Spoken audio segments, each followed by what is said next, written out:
Assalamualaikum warahmatullahi wabarakatuh. Berjumpa lagi dengan materi pelajaran anatomi fisiologi adik-adik semua. Dan di bahasan di pelajaran sekarang yang akan Bapak jelaskan di tutorial yang Bapak bikin, masih menjelaskan tentang bab sistem pernapasan.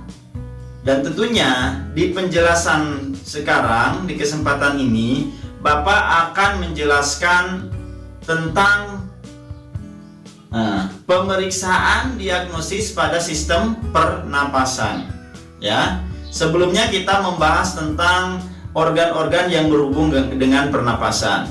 Ya, nah, pemeriksaan pada sistem pernapasan itu baik dilakukan secara anatomi maupun fisiologi, itu dilakukan melalui beberapa pemeriksaan bagian tubuh. Ya, karena di dalam bagian tubuh ada region-region, area-area yang harus dilakukan pemeriksaan. Ya. Dan tentunya pemeriksaan tersebut juga itu bisa dilakukan berupa pemeriksaan palpasi. Ya, palpasi itu pemeriksaan dengan cara melakukan perabaan. Ya, diraba region tubuhnya, anatomi tubuhnya. Pemeriksaan perkusi yaitu dilakukan dengan cara mengetuk, ya, tuk, ya itu. Atau juga bisa dilakukan dengan pemeriksaan auskultasi. Nah, kalau pemeriksaan auskultasi ini biasanya menggunakan alat stetoskop, ya, untuk mengetahui keadaan bagian organ dalam dari paru-paru, ya. Nah, itu ya.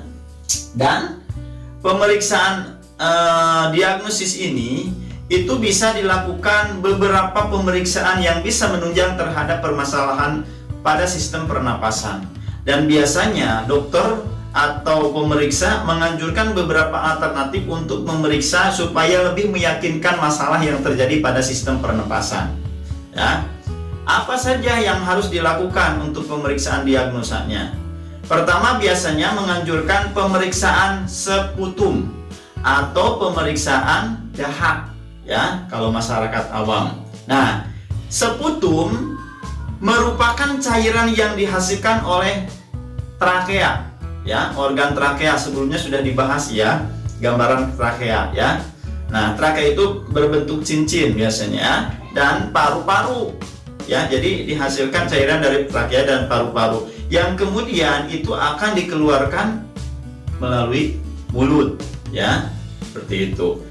Dan perlu diingat, ini sputum ini lebih kental dibandingkan dengan apa? Ludah.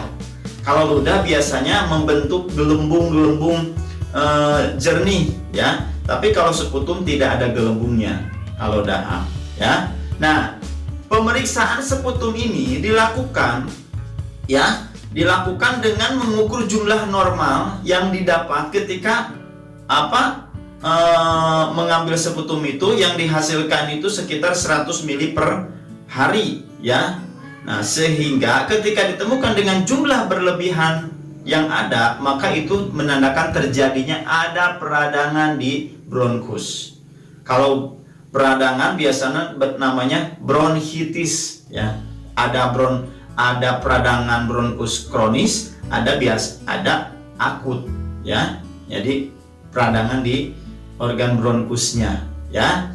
Adapun jumlah yang sedikit itu biasanya masih akut, ya, dan terjadi pada bronkitis akut dan kasus pneumonia.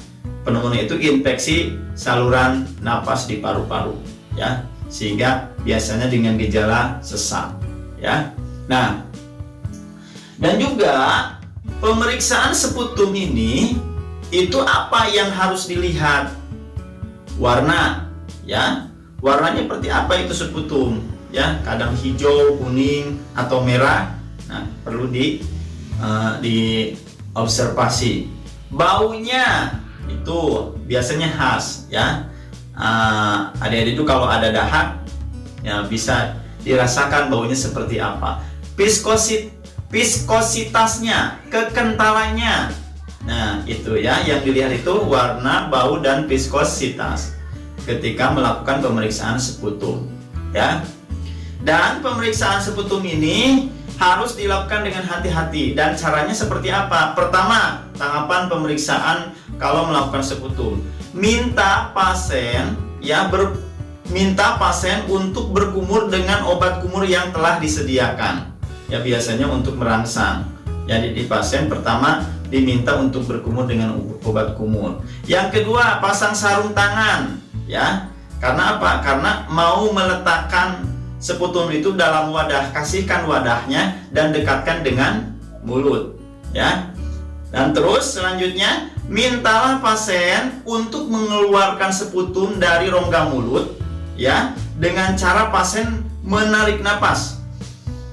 Tarik napas dianjurkan kepada pasiennya itu 2-3 kali tarikan. Kemudian batukan, ya, sekutumnya sehingga diharapkan keluar. Tuh, setelah keluar, nyampe di tempat wadahnya, tutup rapat wadah sekutum, kemudian beri label. Kenapa? Jangan sampai tertukar salah dengan pasien-pasien yang lain, ya. Kalau tertukar fatal nanti, ya. Nah, nanti setelah didapat wadahnya ditutup dengan rapat, lalu biasanya ini diserahkan ke instansi lain, ya, biasanya ke bagian laboratorium. Untuk apa? Melakukan pengamatan di bawah mikroskop dengan membuat preparat basah. Preparat basah itu apa? Sediaan yang biasanya sekutumnya itu dicampur dengan air atau zat-zat tertentu. Nah, itu, ya. Itu pemeriksaan sekutum untuk menentukan diagnosa yang membantu para dokter, ya. Jadi pemeriksaan sekutum. Yang kedua apa? Ya. Nah, radiologi. Radiologi merupakan pemeriksaan diagnosis yang tentunya sangat menunjang dengan cara melakukan penyinaran dengan sinar X. Ini dilakukan untuk biasanya mengetahui keadaan tulang rusuk di paru-paru, apakah normal, apakah ada masalah atau tidak, ya. Jadi untuk mengetahui keadaan tulang rusuk, peleraknya seperti apa, apakah normal atau tidak, apakah ada kelainan, apakah infeksi atau tidak. Diafragma itu adalah batas antara organ region perut sama paru-paru, ya. Nah, di bagian sini diafragmanya seperti apa, dan jalan napas dari mulai hidung, laring, trakea, bronkus, bronkiolus, dan alveolus. Nah, itu jalan napasnya. Itu untuk mengetahui itu. Dan pemeriksaan radiologi ini dilakukan dengan prosedur-prosedur yang harus tepat. Pertama, pemeriksaan radiologi ini dilakukan dengan posisi berdiri, ya. Posisi berdiri bisa, ya, nanti, atau duduk juga bisa, tapi harus tegak menghadap apa? Dengan menghadap film sinar X, dan posisinya itu harus tepat, ya, jangan banyak bergerak. Jadi dilakukan dengan posisi berdiri atau tegak, duduk dengan tegak menghadap film sinar X. Yang selanjutnya bisa juga prosedurnya, gelombang sinar X itu ditembuskan dari arah posterior, dari arah belakang, yaitu dari punggung ke bagian depan tubuh. Itu, ya, prosedurnya biasanya seperti itu. Selanjutnya juga radiologi dilakukan pada saat inspirasi penuh. Pasien biasa dianjurkan, maaf Pak, bernapas. Nah, inspirasi penuh, lalu baru dilakukan pemotoan, ya, dilakukan penyinaran. Tuh yang kedua, ya.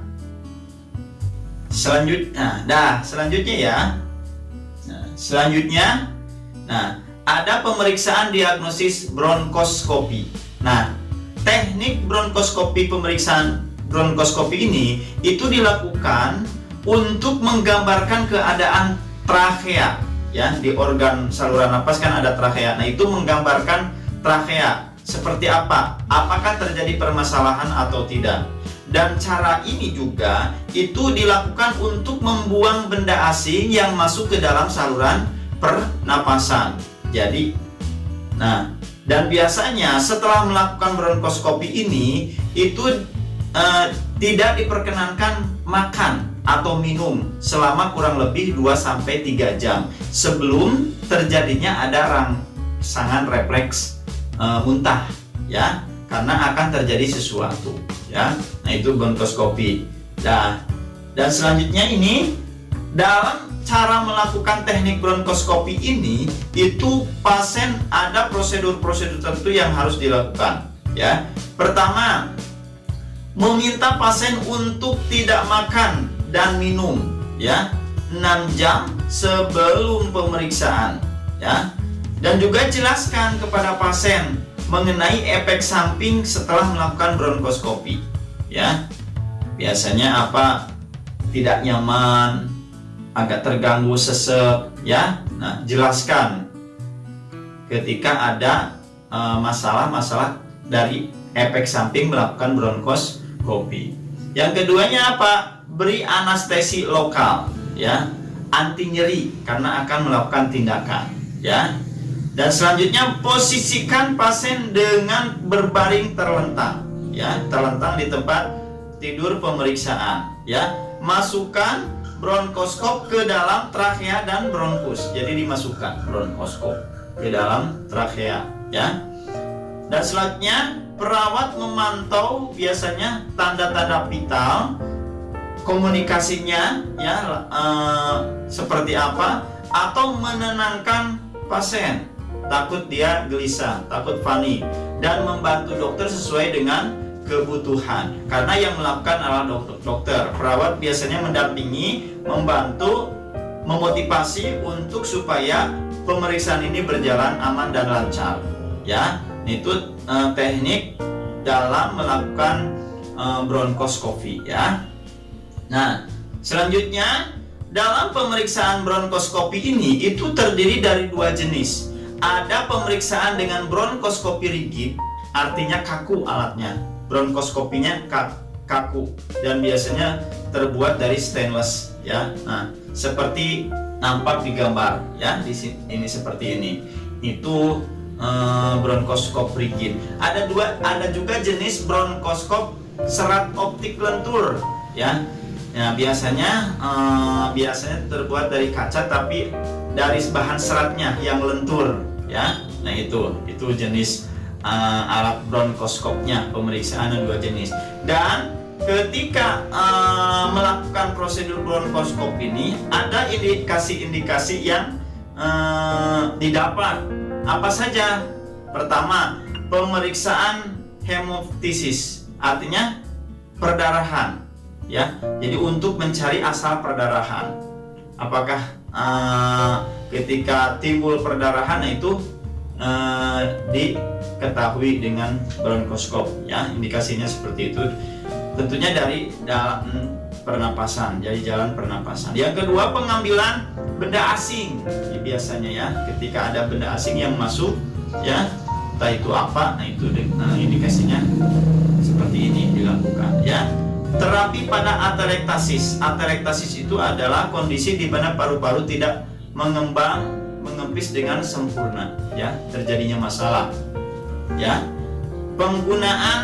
Biasanya penggunaannya di ICU, ya, tidak dilakukan di ruang ranap biasa, di perawatan biasa. Biasanya di ICU untuk dilakukan dengan intubasi trachea, ya, dengan sebuah alat nanti dimasukkan alat intubasi itu ke dalam saluran napas.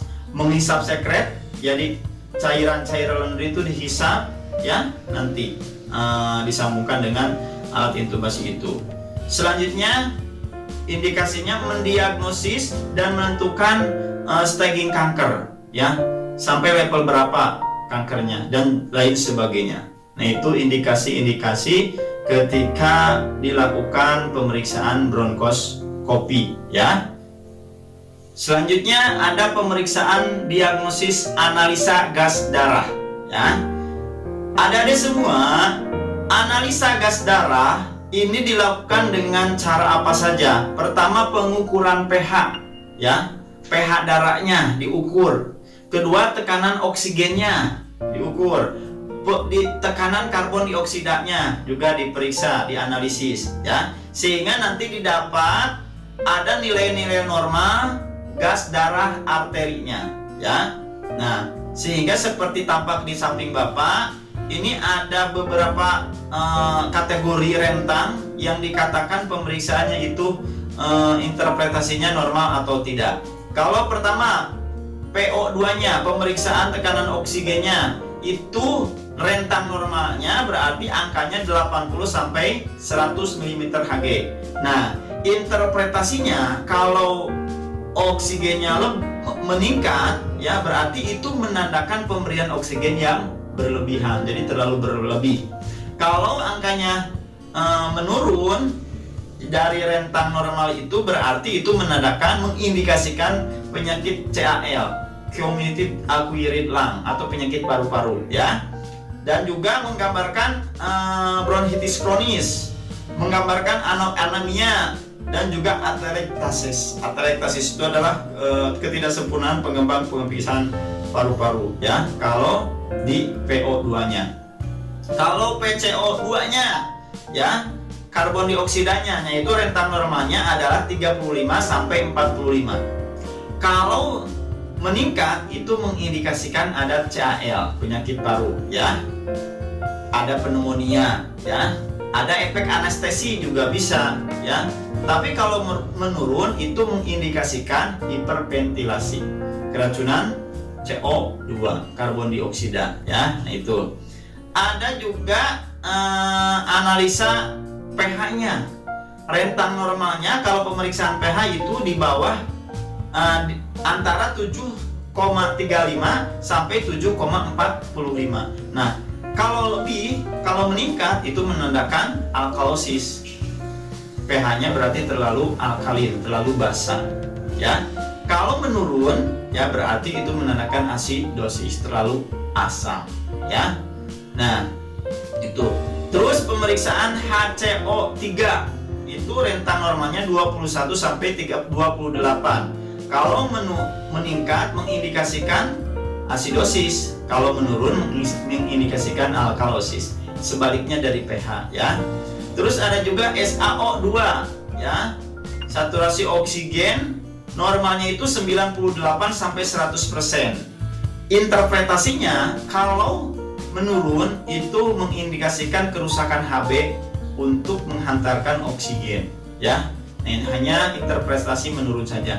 Itu di pemeriksaan untuk analisa gas darah ya. Ini perlu diperhatikan, perlu dipahami ya oleh adik semua. Selanjutnya ada pemeriksaan ultrasonografi atau USG ya. Nah, biasanya prosedur pemeriksaan ini itu dilakukan untuk apa? Pertama, untuk membantu mendeteksi pengumpulan cairan. Misalnya, kalau terjadi efusi pleura, cairannya numpuk di lapisan pleura, ya. Nah, itu prosedurnya bisa dilakukan untuk mendeteksi pengumpulan cairan, ya.